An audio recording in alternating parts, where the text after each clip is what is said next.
Hello student, मैं एकता सिंह आप सभी का ज्ञान चैतन्य चैनल में बहुत-बहुत स्वागत करती हूँ। तो आज के इस टॉपिक में हम दिल्ली सल्तनत कालीन में दास प्रथा किस प्रकार की थी, उसको हम देखेंगे। इससे पहले हमने जो कंप्लीट किया था वो दिल्ली सल्तनत का अमीर वर्ग और दिल्ली सल्तनत का राजत्व ये कंप्लीट किया। तो यहाँ पर दास देखते हैं किस प्रकार से थे। महाभारत में किसी युद्धबंदी को दास बनाए जाने का सामान्य नियम बताया गया है। दास प्रथा का समर्थन सूफी तक करते हैं, जैसे निजामुद्दीन औलिया दुआ करते हैं कि भगोड़े गुलाम उनके मालिकों को मिल जाएं। लेकिन ये किसी गुलाम की रिहाई पर प्रशंसा भी करते थे।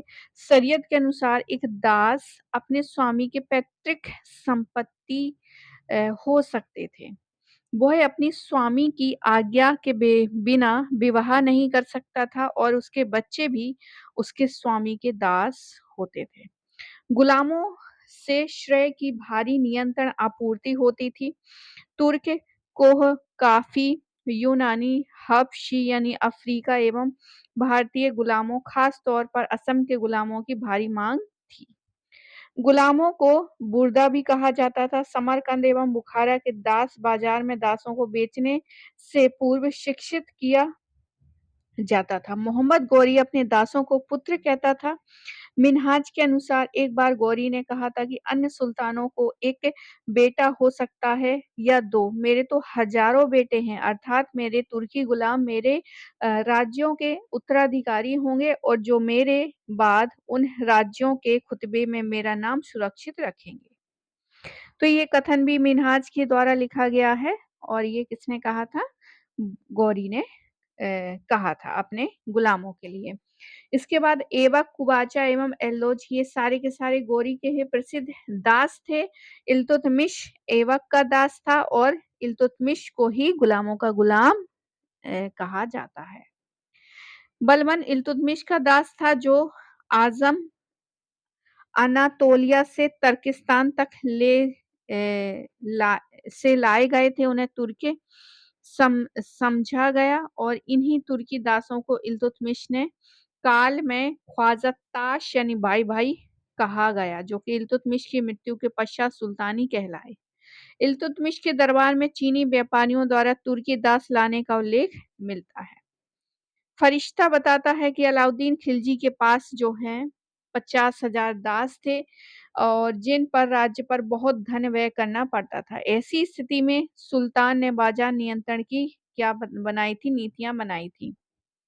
ये फरिश्ता बताता है किसके लिए? अलाउद्दीन खिलजी के लिए। अलाउद्दीन खिलजी ने नियम बनाए कि अमीरों की मृत्यु के बाद उसके पुत्र सुल्तान के दास होंगे। फिरोज तुगलक ने गुलामों के निर्यात पर क्या कर दी थी? पाबंदी लगा दी थी। तो ये भी क्या है? यानी कि गुलामों को बेचा भी जाता था और फिरोज तुगलक ने क्या लगाया था? पाबंदी लगाई थी। फिरोज ने अपने सूबेदारों को आदेश दिया था कि जब वह किसी स्थान पर आक्रमण करे तो चुने हुए सुंदर कुलीन बालक अपने पास भेजे। वह कुछ दास अमीरों को भी देता था। साथ में यह आदेश भी कि वे उन्हें अपने पुत्रों की भांति पालें और वर्ष में एक बार सिंहासन के सामने प्रस्तुत करें। बनाया फिरोज तुगलक ने ये नियम बनाया कि वली और अमीर जो भी उपहार सुल्तान को दे उनकी कीमत आंक कर उतना उनको मूल्य दे दिया जाए। चूंकि फिरोज जो है उपहार के रूप में दासों को सर्वाधिक पसंद करता था, इसलिए प्रत्येक सूबेदार उसे अत्यधिक क्या भेजने लग गए? दास भेजने लग गए। परिणाम था उनके पास जो है 1,80,000 दास क्या हो गए? जमा हो गए। इसमें से 12,000 दासों को उसने अपने साम्राज्य के 36 कारखानों के नियोजन करवाने के लिए काम पे लगा दिया और 40,000 दासों को क्या है? महलों में नियुक्त कर दी। अब दीवाने बंदीगान क्या था? सर्वप्रथम फिरोज तुगलक ने ही दासों के लिए अलग विभाग बनाया जिसको दीवाने बंदीगान बोला गया। इस विभाग के अन्य अधिकारी में अर्ज ए बंदीगान यानी दासों की भर्ती एवं निरीक्षण करने वाला, चाउश गोरी यानी दासों का दीवान, चाउस गोरी ये शब्दावली है तो ये होता था दासों का दीवान। नायब चाउ शागोरी यानी गोरे गुलाम का अधिकारी एवं मजूमदार थे। दासों से निर्मित सशस्त्र जनीसारियों का दल होता था। फिरोज तुगलक की मृत्यु के पश्चात जनीसारी किंग मेकर की भूमिका में आ गए थे। फिरोज तुगलक के काल में भ्रष्टाचार अपने चरम सीमा पर पहुंच गया था। भ्रष्टाचार द्वारा एकत्र दौलत ही फिरोज की मृत्यु के बाद उसके दासों के बीच झगड़े का कारण बनी। वशीर सुल्तानी फिरोज तुगलक का आजिर मुमालिक था। जब वह मारा तो 13 करोड़ टंका छोड़ा गया, जिसे फिरोज ने इस आधार पर जब्त कर लिया गया कि वह उसका दास था। मुगल काल में सर्वप्रथम गुलाम नौकरशाही या बंदा ए दरगाह की अवधारणा अकबर ने शुरू की। हालांकि कुछ ही समय बाद उसने इसे बंद करवा दिया। अतः मुगल काल में नौकर दास नौकरशाही स्थापित नहीं हो पाई थी। चूंकि बादशाहों ने इस अवधारणा को समर्थन नहीं दिया, अतः मुगल युग में दास प्रथा में कमजोरी आई और इरफाम हबीब मोहम्मद के अनुसार मुगल काल में गुलामों की आपूर्ति एवं मांग दोनों में कमी आई, जिसके कारण मुगल साम्राज्य में दास प्रथा क्या पड़ गई, कमजोर पड़ गई। अब कुछ विभाग थे जैसे दीवाने आजिर, ये बलबन के द्वारा निर्मित किया गया था। वकूफ, ये जलाउद्दीन फिरोज जलाली के द्वारा। दीवाने मुस्तखराज अलाउद्दीन खिलजी। दीवाने रियासत अलाउद्दीन खिलजी, यानी अलाउद्दीन खिलजी के समय दो विभाग बनाए गए थे, दीवाने मुस्तखराज और दीवाने रियासत। दीवाने अमीर को ही मोहम्मद बिन तुगलक, रियासत दीवाने रियासत मोहम्मद बिन तुगलक। तो इसके समय पर भी दो जो है विभाग बनाए गए थे, एक अमीर को ही, दीवाने रियासत। अब आती है फिरोज तुगलक। चूंकि इनका ये काफी फेमस थे दासों के लिए, तो उन्होंने दासों के लिए एक अलग से विभाग बनाया जिसको दीवाने बंदगान बोला गया, और सबसे ज्यादा दास इसी के समय में थे। इमलाक विभाग, दीवाने खैरात विभाग, दारुल शफा यानी दवाई खाना या अस्पताल कह लें, दवा खाना।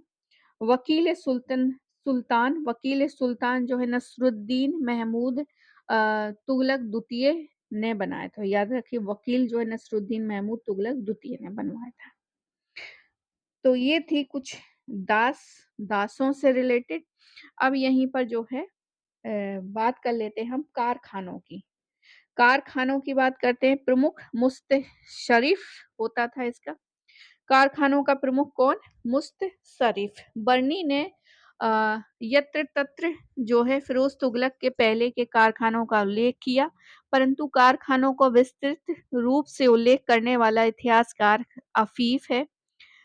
मामालिकुल अवसार के लेखक शिहाबुद्दीन अल उमरी ने मोहम्मद बिन तुगलक के काल के रेशम कारखानों का उल्लेख किया है। मोहम्मद तुगलक ने एक वस्त्र निर्माणशाला की स्थापना की जहां रेशमी कपड़े बुनने वाले 40 जुलाहे कार्यरत थे, और फिरोज तुगलक के समय मुस्तशरिफ ख्वाजा अब्दुल हसन था।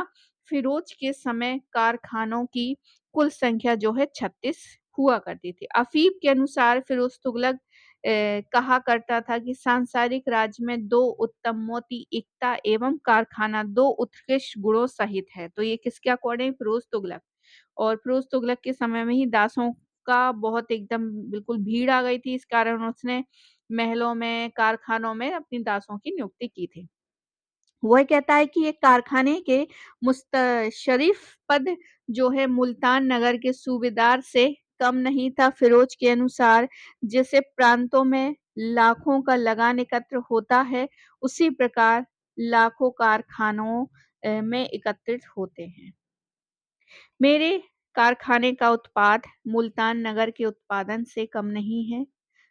फिरोज तुगलक के ने जो है निर्देश दिया कि उम्दा कारीगरों वाली वस्तुएं जिस दाम पर मिले खरीद लिया जाए। बताया जाता है उसके लिए एक जोड़ी जूता जो 70,000 टंके में खरीदा गया। अफीफ के अनुसार फिरोज ने कारखानों का विभाजन 2 श्रेणियों में किया रबीती और गैर रबीती। रबीती क्या है इसमें कार्यरत कर्मचारियों को निश्चित वेतन दिया करते थे और ऐसे कारखानों का वार्षिक अनुदान निश्चित किया करता था। रबीती कारखानों में एक होता था पील खाना हाथी से रिलेटेड था। आवदार खाना, पायगा, सग खाना, शुतुर खाना आदि इत्यादि। गैर रतीबी में इसमें वेतन जो है प्रावधान नहीं था गैर रतीबी कारखानों में। जामदार खाना, आलम खाना, फराश खाना, रिकाब खाना आदि जो हैं सम्मिलित हुए थे।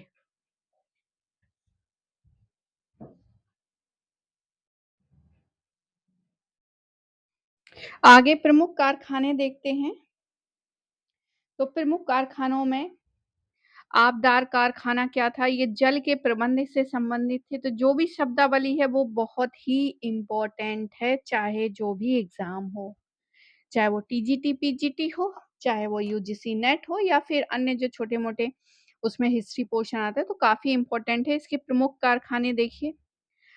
आबदार खाना जल के प्रबंध से संबंधित था। कुर यानी शाही शस्त्रागार हुआ करता था। आलम खाना पताकाओं से संबंधित था और एवक के ध्वज पर नवोदित चंद्रमा और परदार सर्प या शेर का चित्र हुआ करता था। तो कभी एवक के ध्वज पर कौन-कौन से चंद्रमा और सर्प इस तरह से अगर मिला, तो हमारा आंसर एवक हो जाएगा और यूजीसी ऐसी तरह से जो है क्वेश्चन पूछ लेता है। फिरोज तुगलक के ध्वज पर परदार सर्प की आकृति मिलती है। मतलब सर्प है और उसके क्या है जो है पर लगे हुए हैं इस तरह से।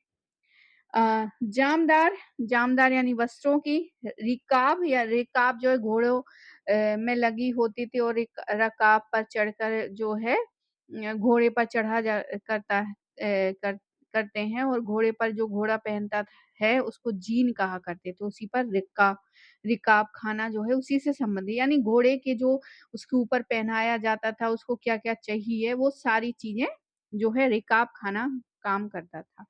नफर जो है ऊँटों के कारखाने से रिलेटेड था। पील खाना गजशाला यानी हाथी, पाय गाय मन अश्व अश्व मतलब घोड़े से संबंधित था। जरगर खाना आभूषणों से संबंधित था। तो ये कुछ प्रमुख कारखाने थे जो इस पर काम करते थे। तो आई होप आपको ये वीडियो पसंद आया होगा। एक बार फिर से देख लेते हैं क्योंकि बहुत इम्पोर्टेंट है, बहुत ज़्यादा।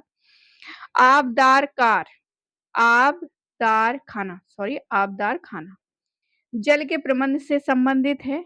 कूर खाना शाही शस्त्रागार से संबंधित है। आलम खाना पताकाओं से संबंधित है और एवक की पताका या ध्वज में चंद्रमा और जो सर्प है उसके पर लगे हुए थे ऐसा और यह शेर का चित्रण हुआ करता था एवक के।